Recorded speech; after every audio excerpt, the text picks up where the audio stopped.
The report of the Committee on Historical Basis, Involvements, and Validity of the October 22, 1844 position. Part 2. The Chronological Development up to October 22, 1844. Continuing with Part 2, the Chronological Development, page 15.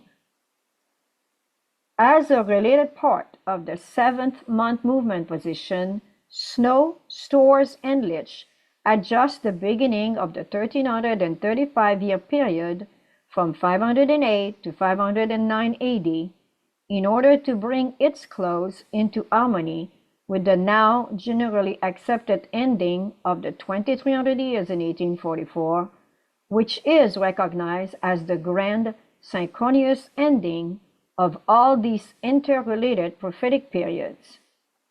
This adjustment to 509 is specifically accepted as an integral part of the general seventh-month movement position and appears in all the leading papers, the Advent Herald and Midnight Cry, for instance, stating editorially, "We refer the reader to Brother Snow's argument.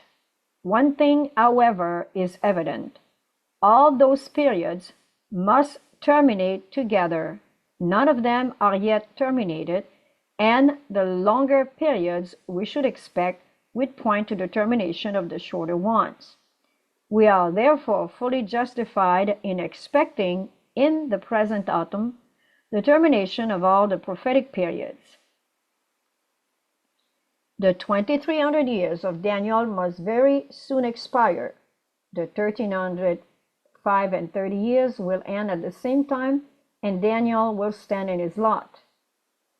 The famous and effective 1843 cloth chart and the various other antecedent charts published in the Advent papers, which incorporated the 25 and 20 years 7 times, the 2300 years, and the 13 and 35 years with their respective beginning dates, as all terminating in the year 1843, were not used in the relatively brief great seventh-month movement, as they were made before the correction and shift from the 1843 to the 1844 terminal as the end date of all the outlined periods involved.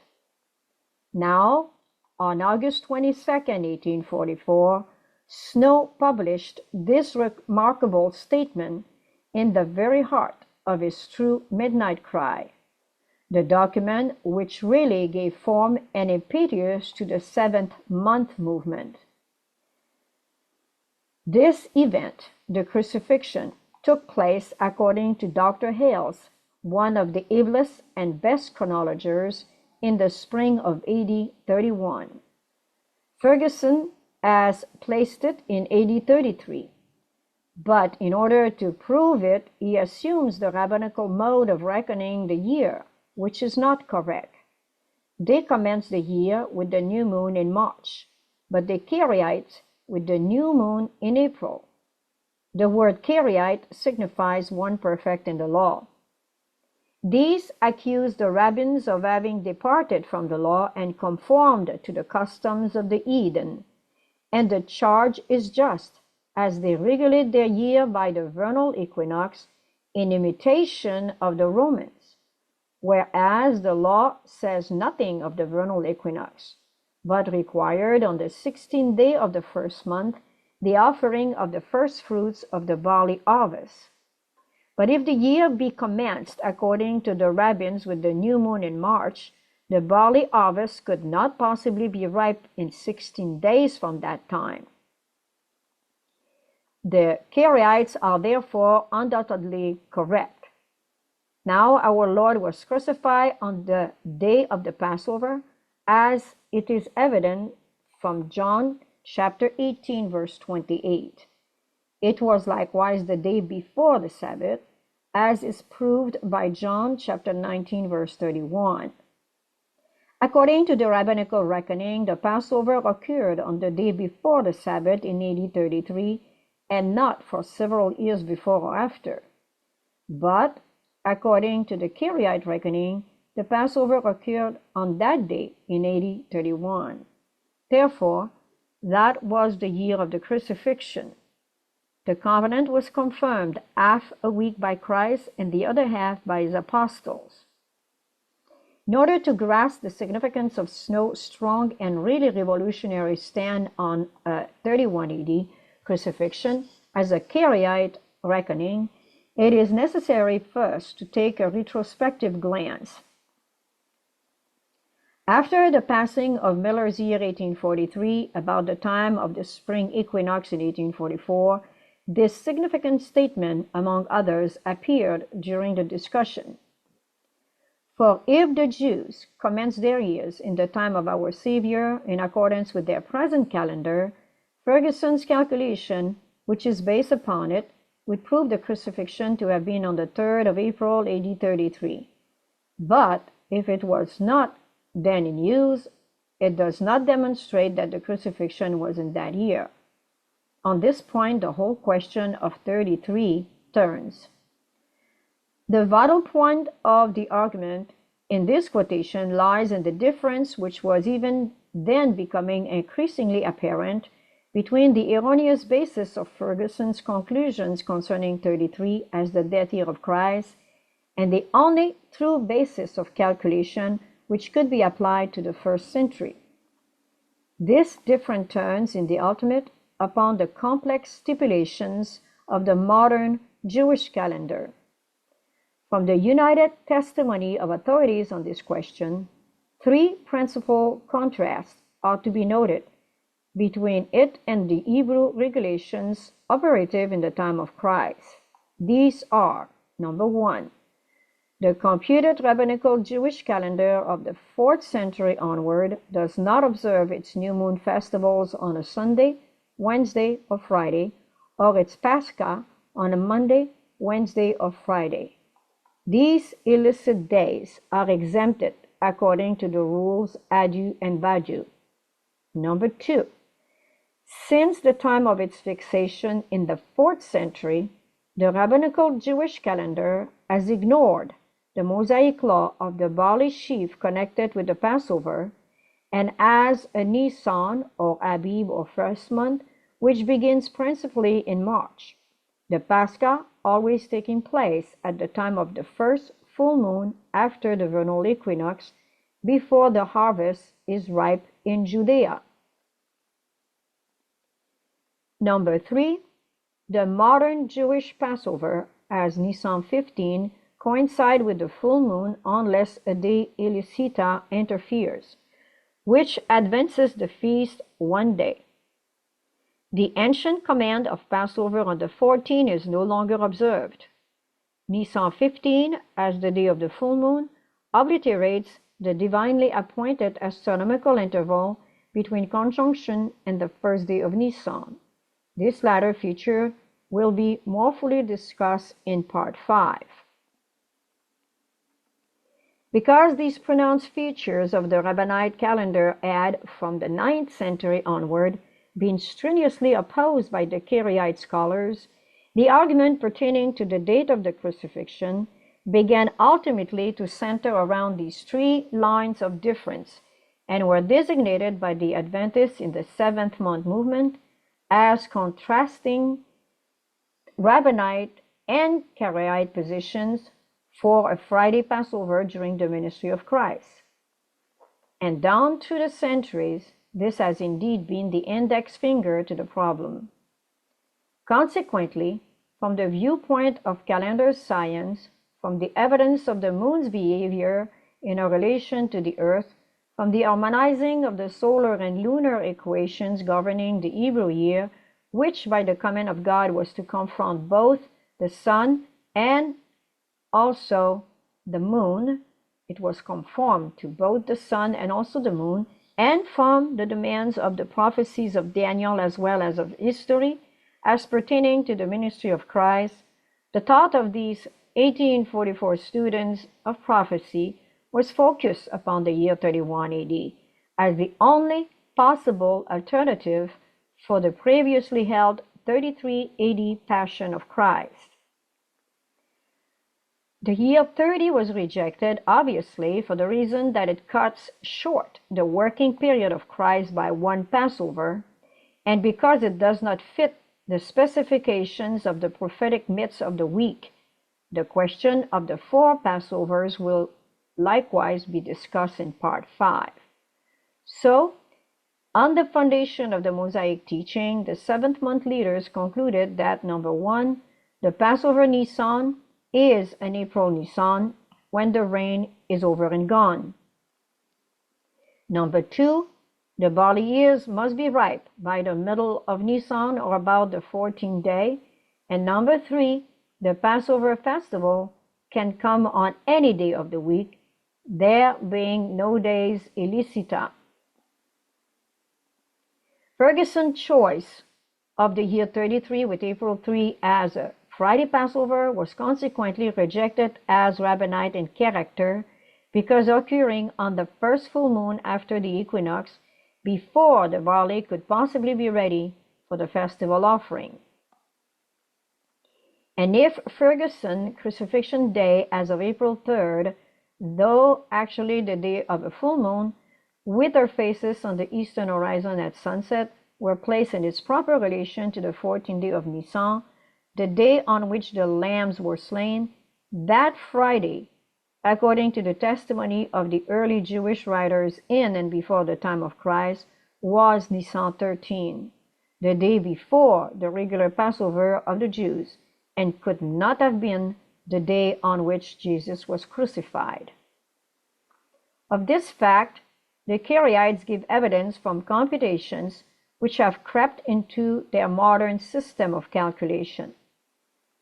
Calendar science also confirms this ancient rule relative to the Jewish Passover, for if the full moons were placed on Nisan 14, then there would be some first days of Nisan in the interval, which would actually precede the phases or first appearance of the new moon.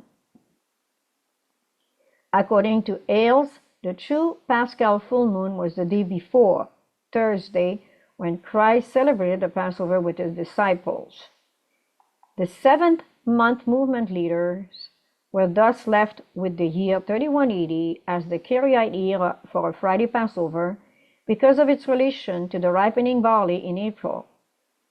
That crucifixion April full moon occurred after sunset near the end of the calendar day on April 25th, 31 AD, or according to the astronomical Julian day number 1732495. Another Jewish day had begun, and it was Thursday. At sunset of this day, the full moon, low on the eastern sky, faced the setting sun in the west, a sign that the evening of the Passover had come. We have a testimony concerning this very position of the moon and sun handed down to us since the days of Ptolemy Philadelphus, and included in a fragment from the Canon Paschalis of the learned Anatolius, Bishop of Laodicea in the 3rd century AD. The authority quoted is Aristobulus. Eusebius, passing on to posterity his remarkable statement.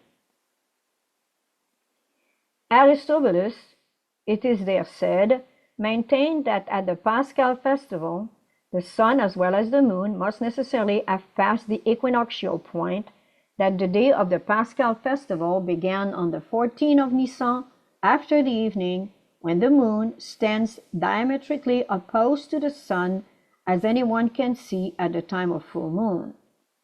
The sun then stands in the sign of the vernal equinox. The Karaites understood this ancient rule for the Pascha, and on this basis, and from the fact that they undeviatingly taught that the feast should always come in the time of the ripening barley, their name was used by Snow and his associates as authority for a Friday Passover in the year 31. In order to grasp this group of facts, it must be borne in mind that the persecution of the rabbinical Jews in the 4th century brought great confusion to that group in regard to their festival days, which they were not allowed to announce. And when finally, of necessity, They thereupon developed a computed system.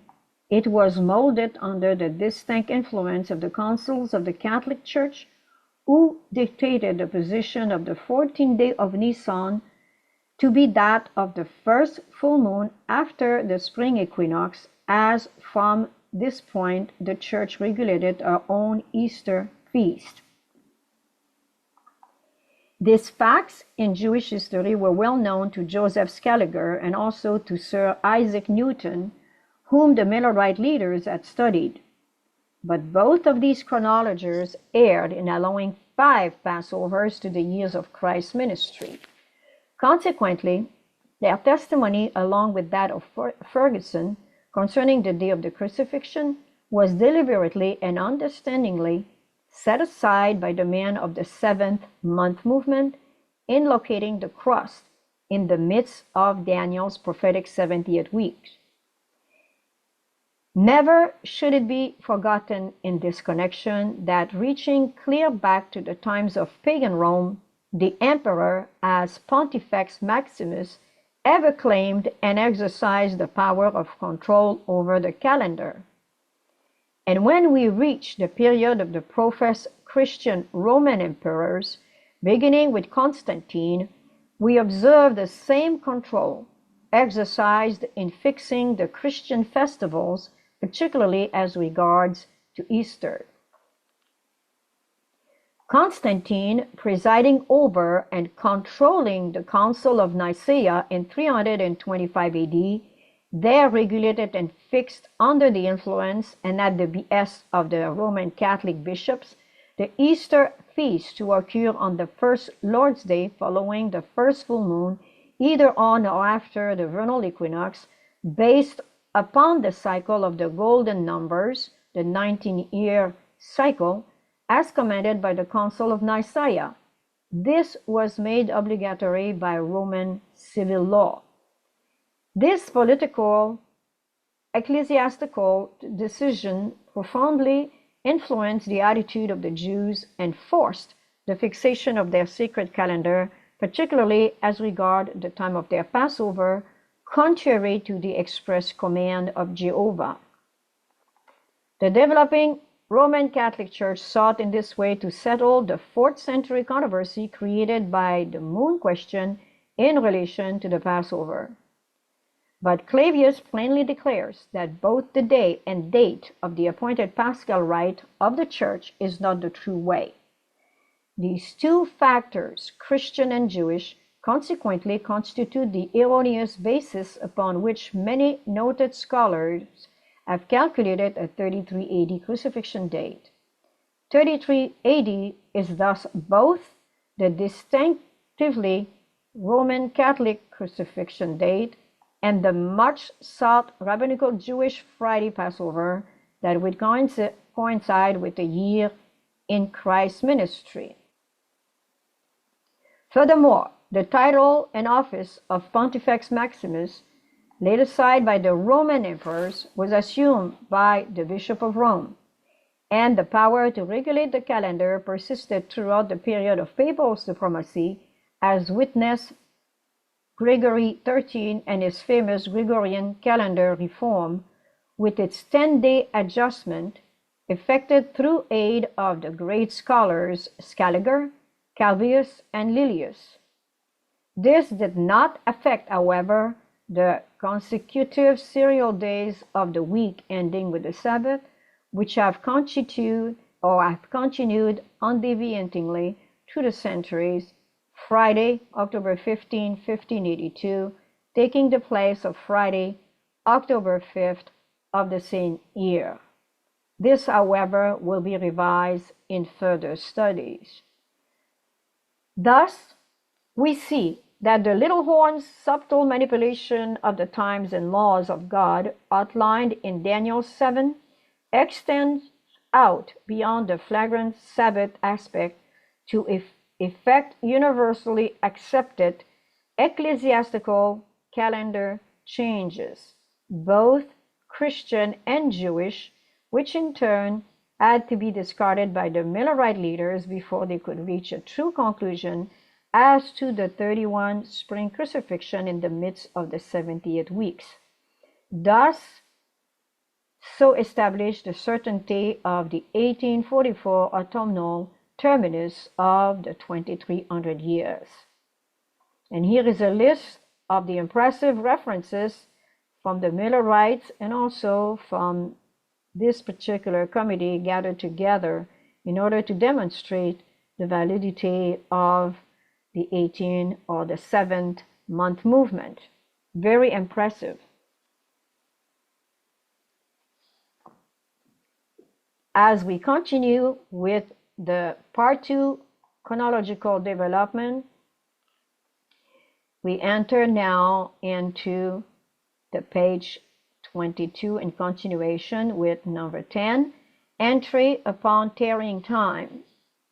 After passing the April 1844 ending of the Jewish year 1843 as the formally understood terminus of the 23-year span on the basis of the Karaite reckoning, and pending the promulgation and general acceptance of the 7th month movement position, a marked settling down into a waiting attitude characterizes nearly all of the Millerite leaders and papers, based upon expressions in Habakkuk chapter 2 verse 3 and Matthew chapter 25 on the tarrying time, during which period there is little activities.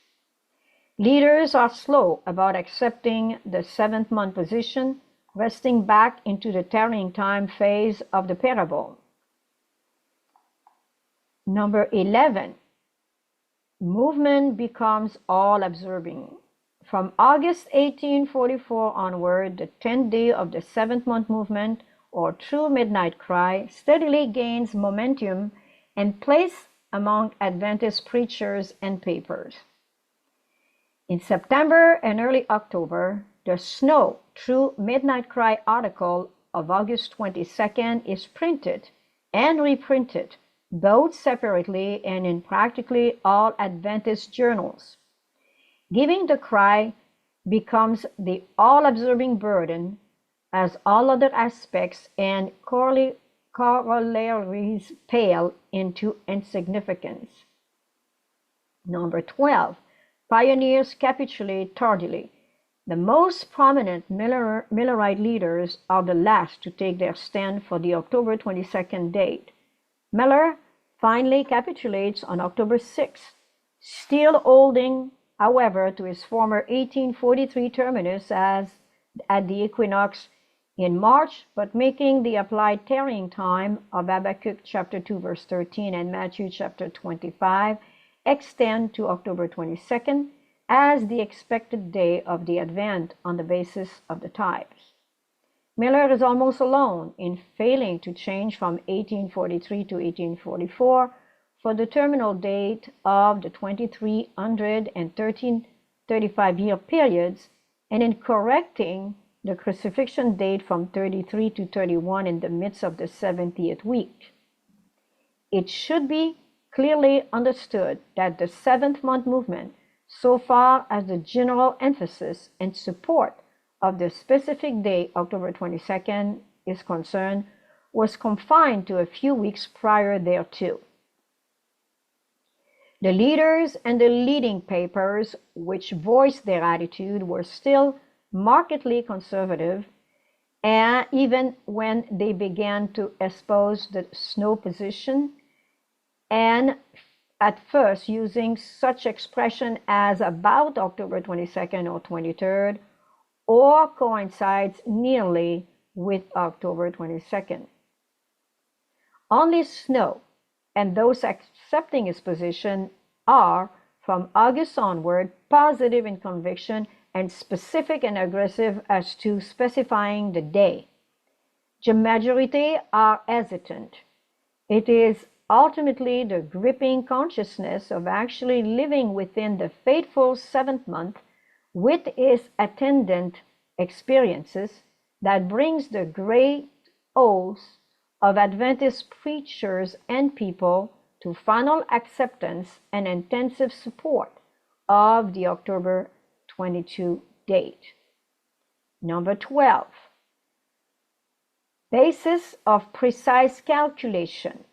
Following the biblically and astronomically sound original Karaite reckoning for the true Jewish sacred year, the Adventist leader fixed upon October 22nd as the true 10th day of the true 7th month by applying this direct and simple formula. As the true first month began with the appearance of the new moon in April 1844, so the true 7th month in that year must begin with the appearance of the corresponding new moon after its change on the evening of October 11 to the new moon becoming visible on the 13th, as every current calendar informed them. Therefore, they declared the 10th day of the 7th month would fall upon October 22nd, New England time reckoning. Here is a typical statement. We are therefore shut up to this conclusion that the new moon of October begins the 7th month, and the anniversary of the Day of Atonement will be on October 22nd. We have given our reasons for believing that Christ will then come the second time to the salvation of them that love is appearing. The time calculation for the specific day were complicated by the fact that not only does the Jewish sacred year differ from our Gregorian year, running from April to April, instead of from January to January, but the Jewish or biblical day is from sunset to sunset, instead of our arbitrary civil reckoning from midnight to midnight. All calculation must therefore accord with biblical reckoning and then be translated into our present Gregorian calendar, civil time reckoning. It is also desirable to remember that the Jewish day takes the number or dating of the civil day with which it corresponds from the greatest number of hours. And in modern times, from the astronomical point of view, it is the coincident day in which the sun crosses the meridian at midday. The Millerites' conclusion is reached with remarkable cogency, soundness, and exactness. 3 consecutive civil days stand out in indissoluble connection in their process of reckoning. First, October 11, with its change of the moon or conjunction in the evening. Next, October 12, with its first appearance of the moon crescent in New England. And third, October 13, as the first day of Tisri, the true first day of the 7th month of the sacred year. October 11, the Millerite leaders got from the astronomical dating of the common local almanacs such as the American, Farmers, Great Western, New Troy, etc., and the moon position in relation to the earth for the year. October 12, they designated for the appearance of the new moon on the testimony of Hales, Geminus, and others. From the very fact that the moon's position was then nearest the earth, that is, in perigee, and the only new moon of the entire year that was in perigee, and her motion therefore the most rapid in her course, they rightly adopted the acknowledged ancient and modern reckoning, allowing one day only for a translation, that is, between conjunction and the first appearance of the new moon in perigee. This conclusion was also in accordance with the rules of modern astronomical research as regard the phases, or first appearance, of an autumnal new moon, which allows about 22 or 23 hours for visibility, whereas the new moon in October 1844 had nearly 24 hours between conjunction and the first sunset. Hence, the 13th of October, or 1st of Tishri, would necessarily be the day immediately following this sunset observation of the new moon, or October 13, Boston civil time reckoning. Consequently, the 10th day of Tisri would come only on October 22nd, or in the astronomical nomenclature, Julian day number 239482. It should, however, be remembered that the interval between the vernal and nocturnal conjunction which conjunctions determine the Passover and atonement feast, was always a fixed interval, the number of days in the intervening months never changing, as no intercalary months or days ever intruded into this period. From spring conjunction, or moled, Jewish term for mean conjunction, to the fall conjunction, there are always 177 days, and from the Passover to and including the Day of Atonement, Tisri, 173 days. Further discussion of these fixed periods will appear in Part 5. Thus, the principle of calculation was relatively simple, and the likelihood of error greatly reduced, because every Jewish or biblical day extending from sunset to sunset includes parts of 2 civil days, which are counted from midnight to midnight. The Jewish day takes the number or dating of the civil day with which it coincides for the greatest number of hours. In Boston, only 22 hours and 55 minutes elapsed between conjunction of Elul 29, the last day of the 6th Jewish month, or October 11, and the sunset beginning of Tisri 1, the first day of the 7th month, or October 13. Thus, they are really less than one full 24-hour day apart, although dated the 11 and 13 respectively. A fuller discussion of these two and related features will appear in Part 5. This seemingly puzzling anomaly becomes simple and understandable through the study of Exhibit 11, H and I. All becomes clear when the inevitable relationship between Jewish and civil time is grasped. It is similar in principle to the 3 days and nights of Christ's atonement, which was in reality but one full day and parts of 2 others. No intricate mathematical or astronomical calculation was necessary, so the Adventist position was easily understood by the common people. Nevertheless, a scholarly mastery of the astronomical and chronological aspects of the question was a conspicuous characteristic of Millerite leadership and literature. It was because of this that their arguments could not be gainsaid by the scholars of the time. Definite note is taken in the Midnight Cry of October 3 of the fact that the Rabbanite Jews had already observed September 23rd as the 10th day of the 7th month, and that this was doubtless a month too early. In the same journal on October 11, we read, "The Day of Atonement is observed by the Jew more than any other in the year, though they observe it 1 month earlier than the true time, as we think it evident from the fact that barley is not ripe in Judea on the 16th day of the 1st month, as they reckon time, but the law of Moses requires a sheaf to be waved before the Lord on that day." No Adventists looked for the second Advent on September 23rd, the Rabbanite date, because for a year and a half they had all been following the Karaite reckoning for the sacred year, both for the Jewish year 1843 and for 1844, which reckoning placed the first Jewish month in April, and in consequence the 7th month in October, and therefore not in September.